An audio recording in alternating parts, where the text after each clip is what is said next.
Right now, as you're watching this video, there are an estimated 25 to 50 active serial killers walking among us in the United States. That's according to the FBI's Behavioral Analysis Unit, and it's a statistic that should make your blood run cold. But here's what's even more disturbing. For every household name like Ted Bundy or Jeffrey Dahmer, there are dozens of equally vicious killers whose names you've never heard, whose crimes have been forgotten by the media, and whose methods were so horrifying that society collectively chose to look away. Today, we're going to dive deep into the cases that slipped through the cracks of public consciousness. These aren't your typical true crime stories that have been told 1,000 times. These are the predators who operated in the shadows, whose psychological profiles are so disturbing that they challenge everything we think we know about human nature. I'm going to show you why these forgotten killers are actually more terrifying than the famous ones, because they prove that evil can hide in plain sight, undetected and unremembered. The question isn't whether you've heard of these killers before, it's whether you'll be able to sleep soundly tonight after learning about them. Because once you understand how these predators operated, how they selected their victims, and how they evaded capture for so long, you'll never look at the world the same way again. The most chilling part? Some of these killers were never caught, and their methods have been copied by others who learned from their techniques. Why do some serial killers become infamous while others fade into obscurity? It's not about the number of victims. Some of the killers we'll discuss today had higher body counts than the famous ones. It's not about their methods being less brutal. In fact, many were far more sadistic. The truth is, there are systematic reasons why certain cases get buried, and understanding these reasons reveals uncomfortable truths about our society, our media, and our justice system. Consider this. Larry Eyler, known as the Highway Killer, murdered at least 21 people and was connected to over 40 deaths. His killing spree lasted for years, spanning multiple states, and his victims were tortured in ways that would make Bundy's crimes look merciful by comparison. Yet most people have never heard his name. William Bonin, the Freeway Killer, murdered at least 20 young men in California, using methods so brutal that even hardened detectives couldn't sleep after working his cases. But he's not a household name. The reason these killers have been forgotten isn't because their crimes were less significant. It's because they targeted victims that society deemed less important. They operated in areas that didn't receive national media attention. They killed during periods when other major news events overshadowed their actions. And in some cases, they were so disturbing that the media and public collectively chose to suppress the details. But forgetting these killers is dangerous. It means we're not learning from their patterns. We're not understanding how they operated. We're not honoring their victims. And most importantly, we're not preparing ourselves to recognize the warning signs when similar predators emerge. Because they will emerge. They always do. Throughout this investigation, we're going to examine 8 cases that will fundamentally change how you understand serial murder. We'll look at killers who operated with such sophistication that they could have continued indefinitely if not for chance encounters with law enforcement. We'll examine predators who were so intelligent that they studied police procedures and deliberately stayed one step ahead of investigators. And we'll uncover cases where the killer was caught, convicted, and then somehow faded from public memory despite committing some of the most heinous crimes in American history. Each case we examine reveals something different about the nature of evil, about the failures of our justice system, and about the vulnerability of certain populations. But more than that, each case contains lessons that could save lives if we're willing to learn from them. The patterns these killers followed, the victims they selected, the methods they used. Understanding these elements isn't just academic curiosity. It's a matter of public safety. So buckle up, because we're about to take a journey into the darkest corners of human psychology. We're going to meet killers whose names should be as infamous as any in criminal history, but who have been relegated to the footnotes of true crime. And by the end of this investigation, you'll understand why these forgotten predators might be the most dangerous killers of all. Because they prove that evil doesn't always announce itself with media fanfare. Sometimes it operates in complete silence, leaving behind only victims and evidence that society chooses to ignore. Let's begin with Larry Eyler, a killer so methodical and brutal that even veteran homicide detectives struggled to comprehend the scope of his crimes. Between 1982 and 1984, Eyler terrorized the Midwest, earning the moniker, the Highway Killer, for his practice of dumping bodies along interstate highways. But this wasn't random violence. It was calculated, systematic hunting that revealed a level of predatory sophistication that should have made him as famous as any serial killer in American history. Eyler didn't just kill his victims. He tortured them with a level of sadism that defies comprehension. His preferred method involved picking up young men, often hitchhikers or individuals from gay bars, and taking them to secluded locations where he would subject them to hours of methodical torture. He used knives, rope, and various implements to inflict maximum pain while keeping his victims alive as long as possible. The autopsy reports from his confirmed victims contain details so disturbing that portions were sealed from public view. What made Eyler particularly dangerous wasn't just his brutality, it was his intelligence. He studied police procedures, deliberately crossed state lines to complicate investigations, and chose victims from marginalized communities whose disappearances were less likely to trigger immediate law enforcement responses. He understood that young gay men, hitchhikers, and transients were invisible to much of society, and he exploited this invisibility to continue killing for years. Eyler's hunting ground stretched across Illinois, Indiana, Wisconsin, and Kentucky. He would drive for hours, sometimes covering hundreds of miles in a single night, looking for the perfect victim. His car became a mobile torture chamber, equipped with restraints, knives, and other instruments of pain.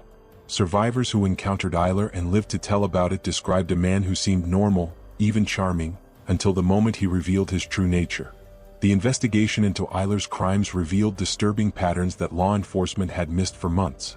Bodies were appearing along highways with similar mutilation patterns, but jurisdictional boundaries prevented effective coordination between different police departments.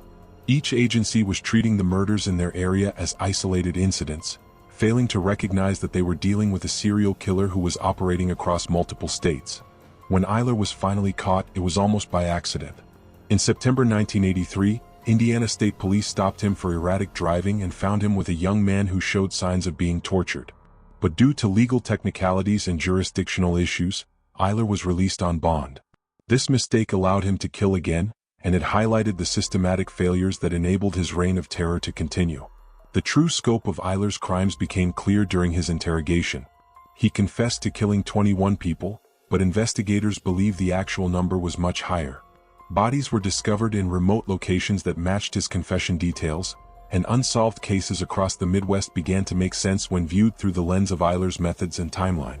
What's most disturbing about Eyler's case isn't just the number of victims or the brutality of his methods. It's how he was able to operate for so long without detection. He understood that society's prejudices and law enforcement's limitations created blind spots that he could exploit. He knew that certain types of victims wouldn't be missed, that certain areas weren't well patrolled, and that jurisdictional boundaries would prevent effective investigation. Eyler's psychological profile reveals a killer who was methodical, intelligent, and completely without empathy. He didn't kill in fits of rage or moments of passion. He killed because he enjoyed it. The torture wasn't a means to an end, it was the end itself. He derived pleasure from the complete control he had over his victims, from their fear, from their pain, and from their ultimate helplessness. The case also revealed how easily a serial killer could manipulate the system. Eyler was arrested multiple times during his killing spree for various offenses, but he always managed to talk his way out of serious charges. He presented himself as a respectable businessman, was articulate and cooperative with police, and knew exactly what to say to avoid suspicion. This ability to blend in, to appear normal, is what made him so dangerous. When Eyler was finally convicted and sentenced to death, the case received some media attention, but it was quickly overshadowed by other stories. His execution in 1994 was barely mentioned in national news. The families of his victims were left to grieve in silence, their loved ones' deaths reduced to statistics in FBI databases. This is how a killer who should be remembered alongside the most notorious serial killers in American history became forgotten. But Larry Eyler's legacy isn't just about the lives he took, it's about the systematic failures that enabled his crimes. His case exposed weaknesses in law enforcement communication, revealed deadly prejudices in how missing persons cases are handled, and demonstrated how a killer with sufficient intelligence and planning can operate undetected for years. These lessons are crucial for preventing similar tragedies, but they can only be learned if we remember the killers who taught them to us. If Larry Eyler's case demonstrates how a killer can exploit geographical boundaries, then Coral Eugene Watts represents something even more terrifying. A predator who nearly gamed the entire legal system. Known as the Sunday morning slasher, Watts confessed to killing 80 women across Texas and Michigan, but was only convicted for 2 murders. His case reveals how legal technicalities can allow a serial killer to literally get away with murder, and it exposes frightening loopholes in our justice system that could be exploited by other predators. Watts began his killing spree in 1974, targeting young women with an efficiency that was almost industrial in its precision. Unlike killers who developed elaborate fantasies or rituals, Watts approached murder as if it were a job. He would stalk women, break into their homes or attack them in public spaces, and kill them quickly and brutally. His preferred method was stabbing, but he also used drowning, strangulation, and blunt force trauma. What made him particularly dangerous was his complete lack of apparent motive. He killed for the sake of killing. The investigation into Watts' crimes was complicated by his mobility and the seemingly random nature of his attacks. He operated primarily in Texas and Michigan, but also committed crimes in other states. His victims ranged in age from 14 to 44, came from different racial and socioeconomic backgrounds, and were attacked in various locations and circumstances. This diversity made it difficult for investigators to identify patterns or predict his next move. What's most chilling about Watts is how he viewed his victims. In interviews after his capture, he described women as inherently evil and claimed he could identify potential victims by an evil aura he claimed to see around them. This delusional belief system allowed him to justify his crimes to himself, but it also reveals the depth of his psychological disturbance. He wasn't killing for sexual gratification, money, or revenge. He was killing because he believed it was his mission to eliminate evil from the world. Watts' methods were particularly brutal and showed a complete disregard for human life. He would attack women in their homes, often breaking in while they were sleeping or relaxing. He would stab them repeatedly, sometimes dozens of times, ensuring that they would die even if help arrived quickly. Survivors who encountered Watts described a man who seemed to be in a trance-like state during his attacks, completely focused on the task of killing. The break in the Watts case came in 1982 when he was arrested for the murder of 2 women in Michigan. However, the legal proceedings that followed revealed a shocking failure of the justice system. Due to the complexity of the case, the jurisdictional issues involved, and the sheer number of potential charges, prosecutors offered Watts a plea bargain that seemed almost too good to be true. In exchange for confessing to his crimes and providing details about unsolved cases, Watts would receive immunity from prosecution for murders committed before 1982 and would be eligible for parole after serving 60 years. This plea bargain was controversial from the moment it was announced. Victims' families were outraged that a man who had confessed to killing 80 people would have any chance of freedom. Law enforcement officers who had spent years investigating these cases were appalled that their work had resulted in what amounted to a slap on the wrist for one of the most prolific killers in American history. Legal experts questioned whether the deal was constitutional and whether it set a dangerous precedent for future cases. The details that emerged from Watts' confessions were horrifying. He provided information about murders that had been unsolved for years, describing crime scenes with accuracy that proved his involvement. He led investigators to bodies that had never been found and provided details about his methods that helped solve dozens of cold cases. But with each revelation, the true scope of his crimes became more apparent, and the inadequacy of his sentence became more obvious. What makes the Watts case particularly disturbing is how close he came to freedom. In 2006, after serving only 24 years of his sentence, Watts became eligible for parole under the terms of his plea agreement. The prospect of his release caused panic among law enforcement and the families of his victims. Only through the efforts of prosecutors who found new evidence linking him to additional murders was Watts kept in prison. He died in custody in 2007, but his case serves as a stark reminder of how legal technicalities can undermine justice. The Watts case also reveals how easily a serial killer can manipulate the system through cooperation and apparent remorse. Watts was described by prison officials as a model prisoner who had found religion and expressed regret for his crimes. He participated in educational programs, maintained good behavior, and presented himself as a reformed man who deserved a second chance. This transformation was so convincing that it nearly earned him parole despite his horrific crimes. But perhaps the most disturbing aspect of the Watts case is how it demonstrates the vulnerability of our legal system to manipulation by intelligent predators. The plea bargain that Watts received was based on the assumption that he was telling the truth about his crimes and that he genuinely wanted to help solve cold cases.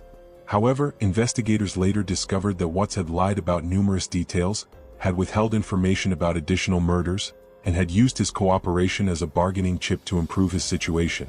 The legacy of Coral Eugene Watts isn't just the 80 lives he claimed, it's the revelation that our justice system has weaknesses that can be exploited by killers who understand how to work within the system.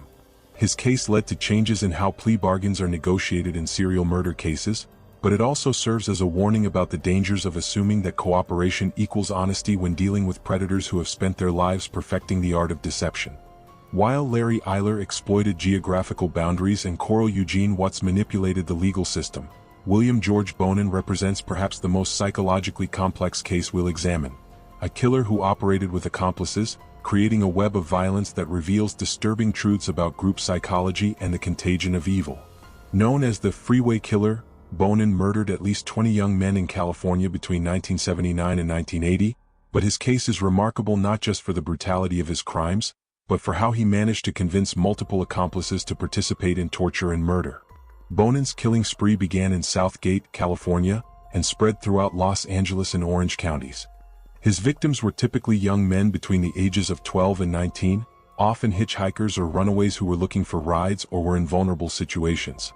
What made Bonin particularly dangerous was his ability to present himself as a helpful, trustworthy adult who was simply offering assistance to young people in need. This facade allowed him to lure victims into his van, where he would overpower them and begin a process of torture that could last for hours. The psychological profile of William Bonin reveals a predator who was shaped by extreme childhood trauma and military service in Vietnam. He had been sexually abused as a child, had a history of mental illness, and had previously been convicted of sexual assault. However, none of these factors excuse his crimes or fully explain how he was able to convince others to join him in his killing spree. The accomplices who participated in Bonin's murders were not experienced criminals or individuals with extensive histories of violence. They were young men who were manipulated into participating in increasingly horrific acts. Bonin's method of operation was particularly sophisticated. He would cruise areas known for young hitchhikers, often spending hours looking for the perfect victim. Once he had selected a target, he would engage them in conversation, gain their trust, and convince them to get into his van. The van itself was equipped with restraints, weapons, and other tools that Bonin would use to torture his victims. But what made his crimes particularly heinous was the presence of accomplices who would assist in the torture and murder. The accomplices in Bonin's crimes included James Monroe, Vernon Butts, and Gregory Miley, young men who were drawn into Bonin's orbit and gradually corrupted by his influence. The psychological dynamics of how Bonin recruited and maintained control over these accomplices reveals disturbing truths about human psychology and the power of manipulation. He didn't force them to participate through threats or violence. Instead, he gradually normalized the concept of torture and murder, making it seem like a natural progression of activities they were already engaged in. The process by which Bonin corrupted his accomplices followed a predictable pattern. He would first establish a relationship based on trust and mutual interest, often involving drugs, sex, or other activities that created a sense of shared transgression. He would then gradually introduce more extreme behaviors, always framing them as consensual or justified.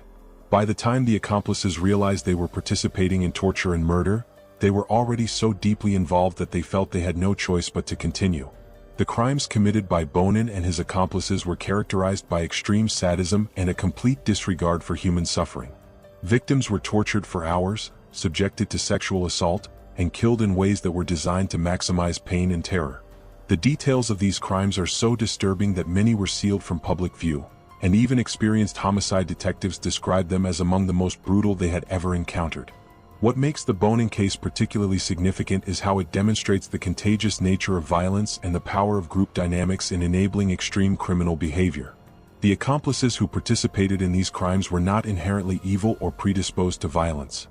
They were young men who were manipulated by a master predator who understood how to exploit human psychology to achieve his goals. This reveals important truths about how serial killers can extend their reach beyond their own direct actions. The investigation into Bonin's crimes was complicated by the involvement of multiple perpetrators and the need to understand the complex relationships between them. Law enforcement had to unravel not just the crimes themselves, but the psychological dynamics that had enabled them. This required a level of sophistication in criminal psychology that was relatively new at the time, and it highlighted the need for specialized training in understanding group criminal behavior. When Bonin was finally caught, it was due to a combination of good police work and the eventual cooperation of one of his accomplices. The arrest revealed the full scope of his crimes and led to additional arrests of the individuals who had participated in the murders.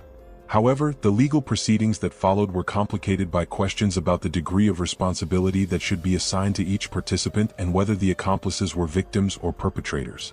The psychological evaluation of Bonin revealed a complex individual who combined extreme intelligence with complete moral bankruptcy. He was able to manipulate others with remarkable skill, but he also derived genuine pleasure from causing pain and suffering. His ability to maintain normal relationships and present himself as a respectable member of society while simultaneously committing horrific crimes demonstrates the sophisticated nature of his deception. The trial of William Bonin and his accomplices received significant media attention in California, but the case never achieved the national prominence of other serial killer cases. This is partly because the crimes were so disturbing that media outlets were reluctant to report the full details, and partly because the complexity of the case made it difficult to create simple narratives that would appeal to national audiences. However, the case remains one of the most important examples of how serial killers can operate in groups and how manipulation can be used to corrupt others. Bonin was executed in 1996, becoming the first person to be executed in California since the reinstatement of the death penalty. His accomplices received various sentences ranging from life in prison to death, depending on their level of participation and cooperation with authorities. However, the case continues to be studied by criminal psychologists and law enforcement professionals as an example of how group dynamics can enable and amplify criminal behavior. Everything we've discussed so far pales in comparison to the case of Samuel Little, a killer whose crimes were so extensive and went undetected for so long that he has been officially recognized by the FBI as the most prolific serial killer in United States history. Little confessed to 93 murders committed between 1970 and 2005, with law enforcement confirming over 60 of these cases. His story represents not just individual evil, but a systematic failure of epic proportions that allowed him to kill for 35 years while living in plain sight. What makes Samuel Little's case so disturbing isn't just the number of victims. It's how he was able to operate undetected for decades by exploiting society's blind spots and prejudices.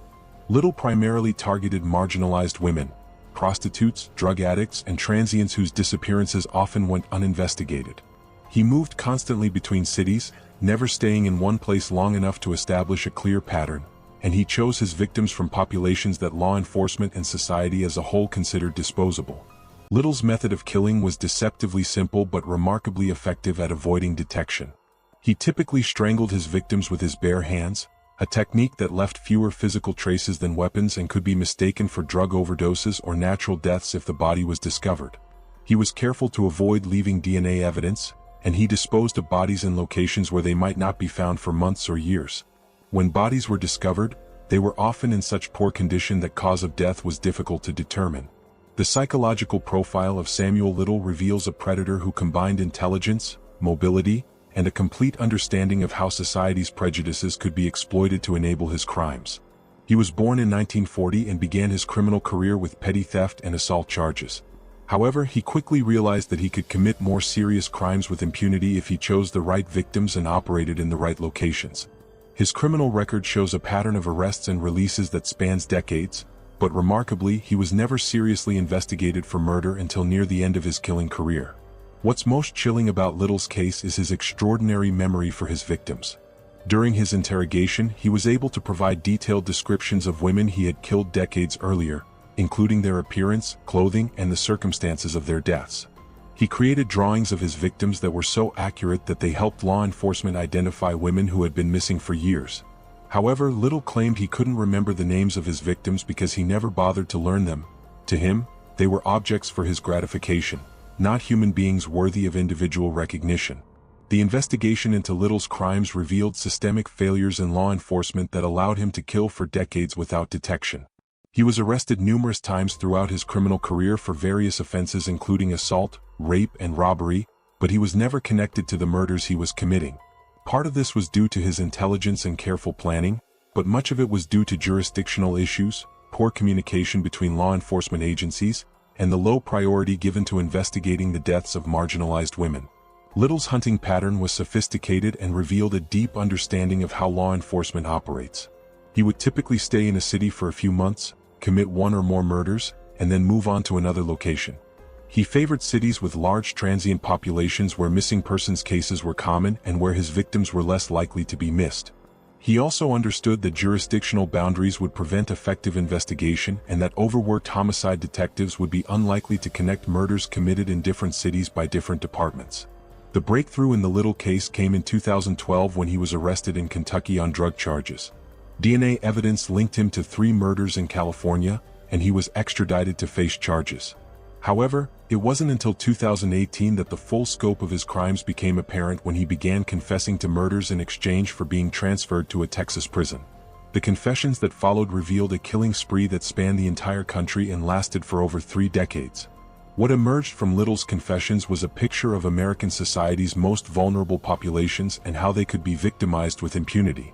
His victims were primarily African American women, many of whom were involved in prostitution or drug use. They were women who had been failed by society, who had limited resources, and whose disappearances were often not reported to police or were not taken seriously when they were reported. Little understood these dynamics and exploited them ruthlessly. The process of verifying Little's confessions has been one of the largest cold case investigations in FBI history. Agents have traveled across the country, reviewing decades-old case files, examining unidentified remains, and interviewing surviving family members. Many of the cases Little confessed to had been classified as accidents, overdoses, or natural deaths. Only through his detailed confessions did investigators realize that these women had been murdered.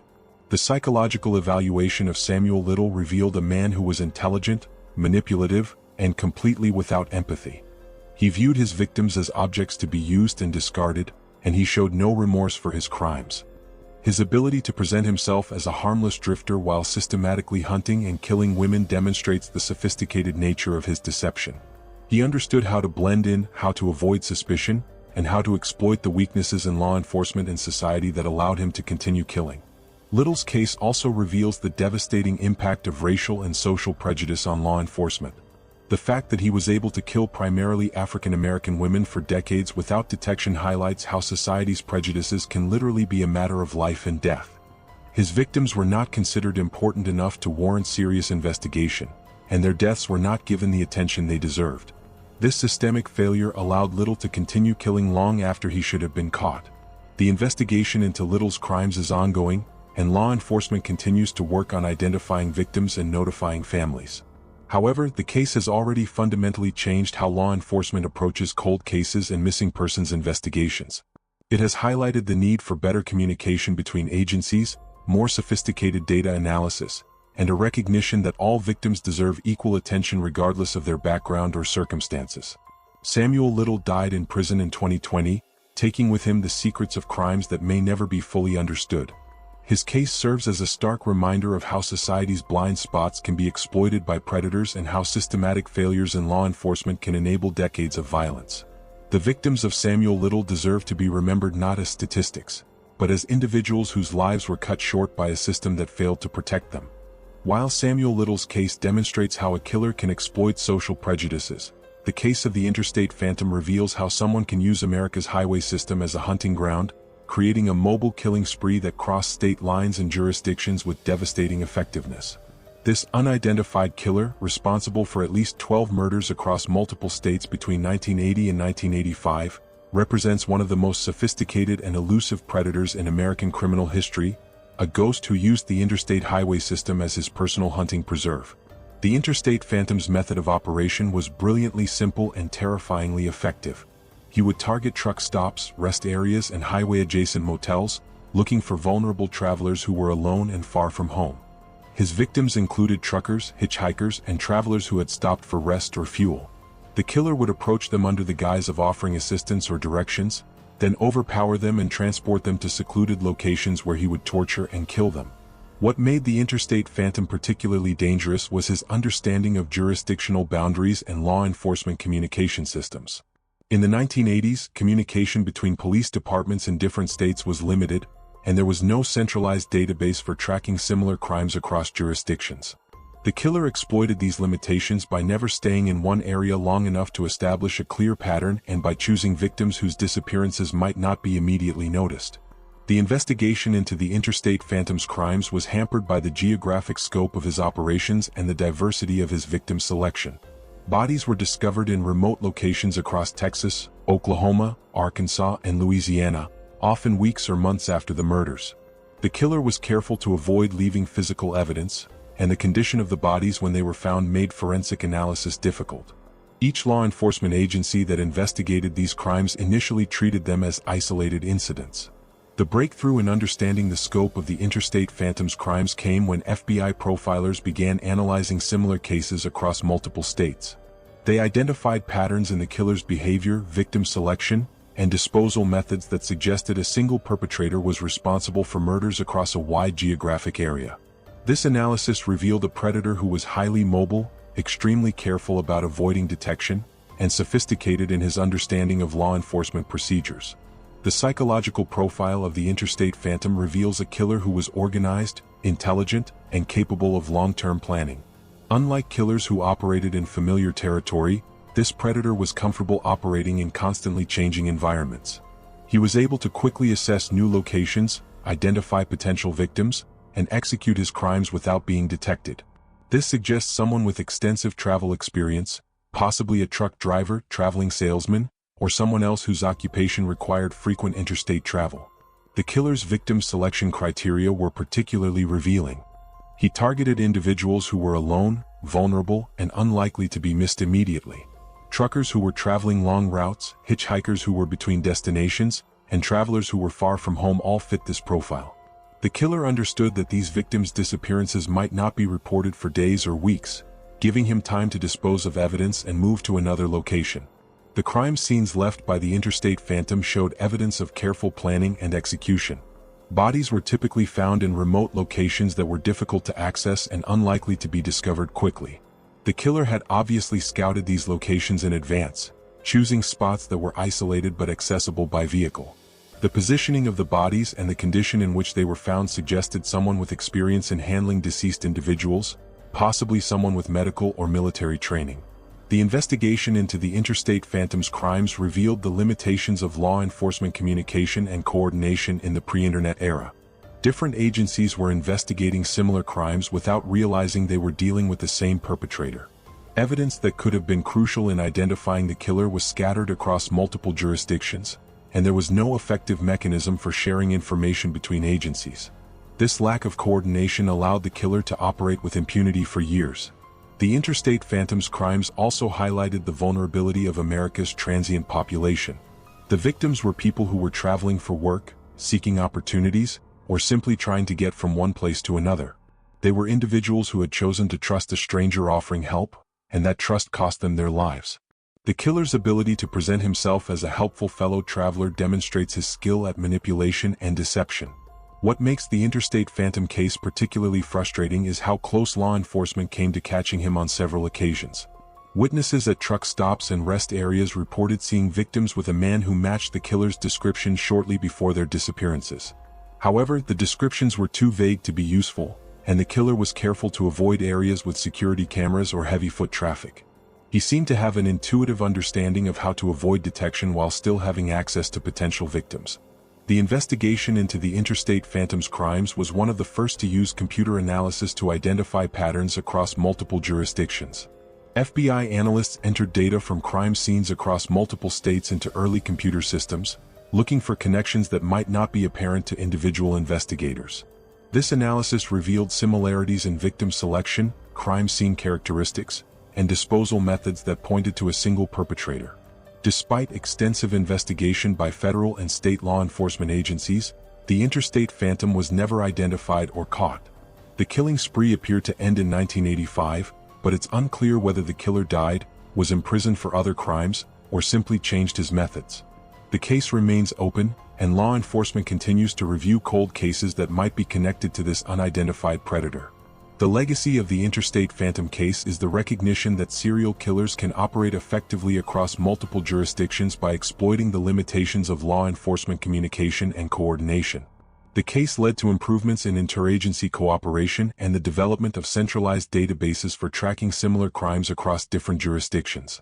It also highlighted the vulnerability of America's transient population and the need for better protection of travelers. The Interstate Phantom represents a particularly terrifying type of predator.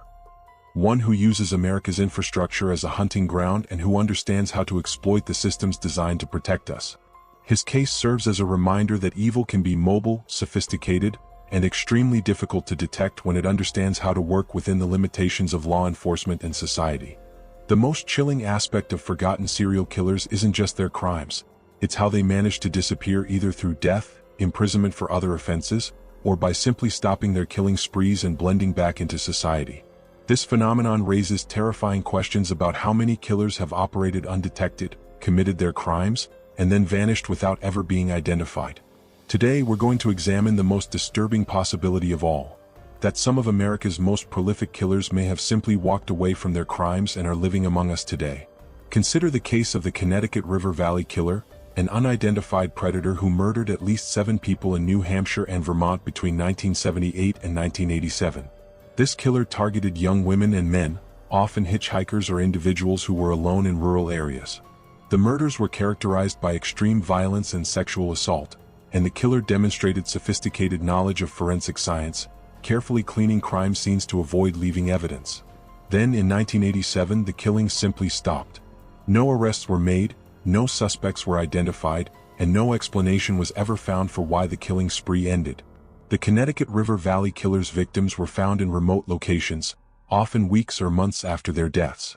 The killer chose areas that were isolated but accessible, suggesting intimate knowledge of the region. The crime showed evidence of careful planning and execution, with the killer taking steps to avoid detection and minimize the chances of leaving physical evidence. This level of sophistication suggests someone with extensive experience, possibly in law enforcement or military service. What makes this case particularly disturbing is the abrupt cessation of killings. Serial killers typically don't stop voluntarily. They continue killing until they're caught, die, or become incapacitated. The fact that these murders simply stopped suggests one of several possibilities. The killer died from natural causes or accident, was imprisoned for other crimes, moved to a different geographic area, or most terrifyingly, simply decided to stop and successfully integrated back into normal society. The investigation into the Connecticut River Valley Killer involved multiple law enforcement agencies and extensive forensic analysis, but no conclusive evidence ever emerged to identify the perpetrator. The killer's sophisticated methods and apparent knowledge of investigative techniques suggested someone who understood how law enforcement operated and knew how to avoid detection. This level of sophistication is characteristic of what criminal psychologists call organized killers, predators who plan their crimes carefully and take extensive precautions to avoid capture. Another disturbing example of a vanishing killer is the case of the original Night Stalker, later identified as Joseph James DeAngelo. However, before DeAngelo was caught in 2018 through genetic genealogy, he represented the ultimate nightmare scenario: a highly sophisticated killer who had committed dozens of crimes and then seemingly vanished. What's particularly chilling is that DeAngelo had indeed stopped his known criminal activity and was living as a seemingly normal member of society for decades before his capture. This raises the terrifying possibility that other killers have done the same thing successfully. The phenomenon of killers who simply disappear is particularly troubling because it challenges our assumptions about criminal behavior. We like to believe that evil will eventually be caught and punished, but the reality is that some predators are intelligent and disciplined enough to stop their criminal activities and avoid detection indefinitely. These individuals may be living in our communities, working in our businesses, and interacting with us daily, carrying the secret of their past crimes. Consider the case of the Alphabet murders in Rochester, New York, where 3 young girls with alliterative names were killed between 1971 and 1973. Carmen Colon, Wanda Volkovich, and Michelle Maenzo were all found in locations that corresponded to the first letter of their names, suggesting a killer with a specific psychological compulsion. Despite extensive investigation, the killer was never identified, and no similar crimes occurred in the area afterward. The killer either died, moved away, or stopped killing and was never caught. The psychological profile of killers who successfully disappear reveals individuals who possess extraordinary self-control and planning ability. Unlike killers who are driven by uncontrollable urges, these predators demonstrate the ability to satisfy their violent impulses for a period and then stop when they determine that continued activity would be too risky. This level of self-discipline is rare among serial killers and makes these individuals particularly dangerous because they're so difficult to predict and catch. The investigation techniques used to pursue vanishing killers have evolved significantly over the decades. Modern law enforcement has access to DNA analysis, advanced computer databases, and sophisticated profiling techniques that weren't available when many of these cases occurred. Cold case units now regularly review unsolved murders from decades past, applying new technology to old evidence in hopes of identifying killers who thought they had escaped justice. However, the passage of time creates its own challenges. Witnesses die or forget crucial details, physical evidence degrades or is lost, and the original investigators retire or pass away, taking their institutional knowledge with them. Many of the cases involving vanishing killers occurred before modern forensic techniques were available, which means that crucial evidence may never have been collected or preserved properly. The emotional impact on families and communities affected by vanishing killers is particularly devastating.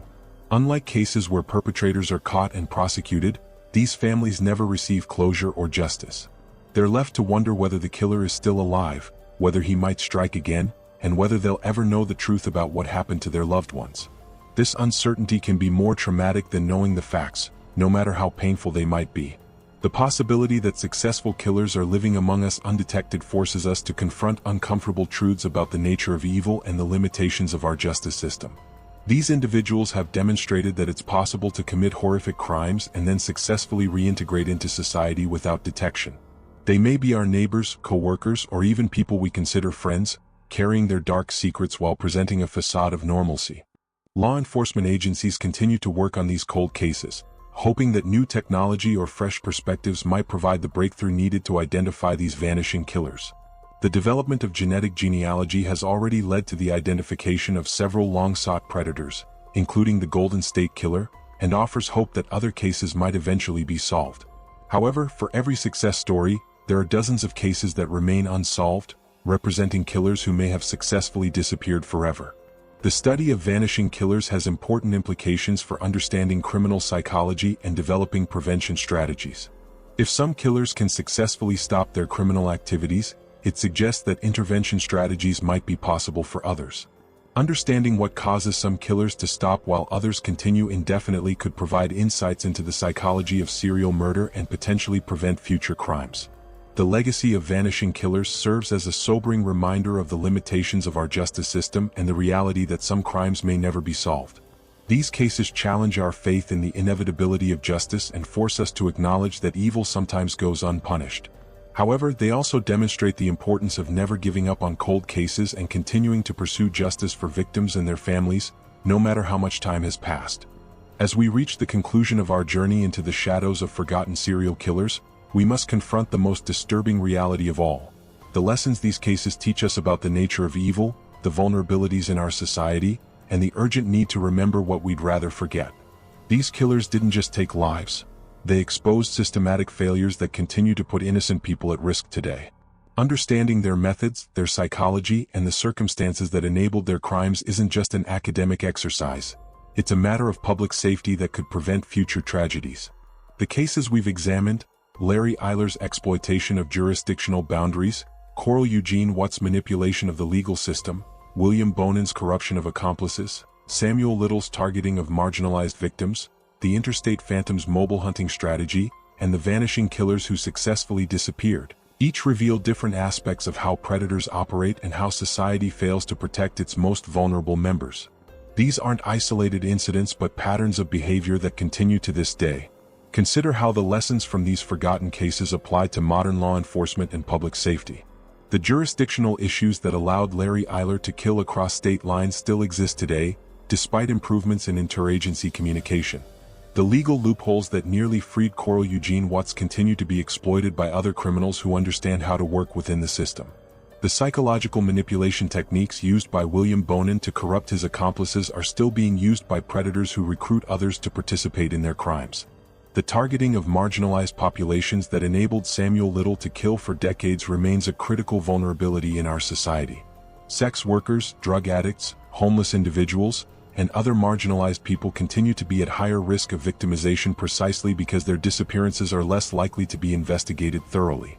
The Interstate Phantom's exploitation of America's transient population continues to be relevant as millions of Americans travel the highways daily, often alone and vulnerable to predators who understand how to exploit their isolation. The phenomenon of vanishing killers represents perhaps the most chilling ongoing threat.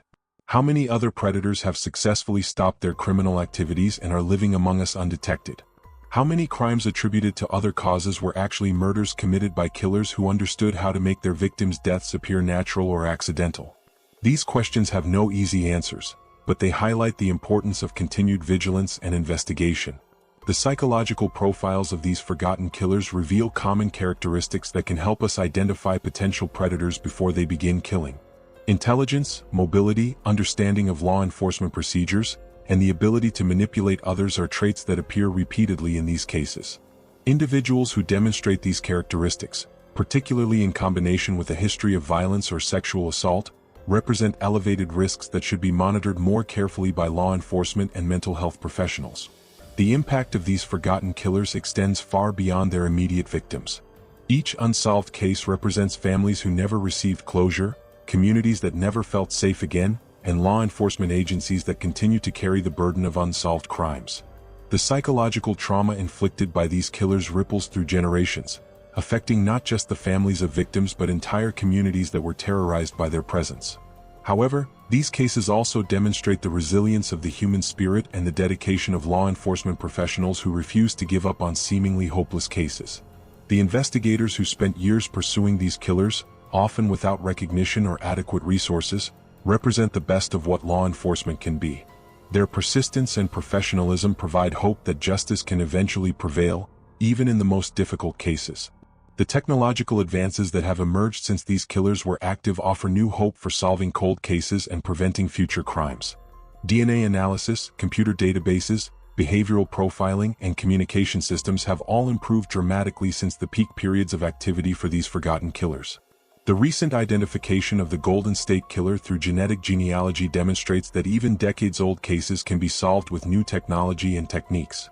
The study of forgotten serial killers also reveals the importance of public awareness and education in preventing future crimes. Many of these killers were able to operate successfully because potential victims didn't recognize the warning signs or understand the risks they were taking. Education about predatory behavior, safety precautions, and the importance of reporting suspicious activity could help prevent future victimizations. The media's role in covering serial killer cases also deserves examination. The focus on sensational, high-profile cases while ignoring others has created distortions in public understanding of how serial killers actually operate. The forgotten killers we've discussed were often more prolific and more dangerous than the famous ones, but they didn't receive the same level of attention because their crimes weren't considered newsworthy enough or their victims weren't deemed important enough by society. The legal and policy implications of these cases continue to resonate today. The plea bargain that nearly freed Coral Eugene Watts led to changes in how such agreements are negotiated in serial murder cases. The jurisdictional issues revealed by Larry Eyler's case contributed to improvements in interagency cooperation and information sharing. The targeting of marginalized populations by Samuel Little has highlighted the need for better protection of vulnerable individuals and more thorough investigation of their disappearances. As we conclude this examination of forgotten serial killers, we must remember that the real measure of our society isn't how well we protect the privileged and powerful, but how effectively we safeguard the vulnerable and marginalized. These killers succeeded because they understood that certain populations were considered disposable by society and that certain areas were inadequately protected by law enforcement. Until we address these fundamental inequalities, we remain vulnerable to similar predators. The victims of these forgotten killers deserve to be remembered not as statistics or case numbers, but as individuals whose lives had value and whose deaths demand justice. Their families deserve answers, their communities deserve safety, and society deserves to learn from these tragedies to prevent future ones. The killers may be forgotten by the general public, but their crimes and their victims should never be forgotten by those of us who understand the importance of remembering what society would rather ignore. The legacy of these forgotten killers isn't just the lives they took or the families they destroyed, it's the lessons they teach us about the nature of evil, the importance of vigilance, and the ongoing struggle to create a society where everyone is protected and every life has value. Only by remembering these forgotten predators and understanding how they operated can we hope to prevent others from following in their footsteps. The next time you hear about a serial killer case, remember that for every famous name you recognize, there are dozens of others whose crimes were equally horrific but who have been forgotten by history. Remember that evil doesn't always announce itself with media fanfare. Sometimes it operates in complete silence, leaving behind only victims and lessons that we ignore at our own peril. And remember that the price of safety is eternal vigilance, and the cost of forgetting is measured in lives that could have been saved if we had only paid attention to the warnings that these forgotten killers left behind.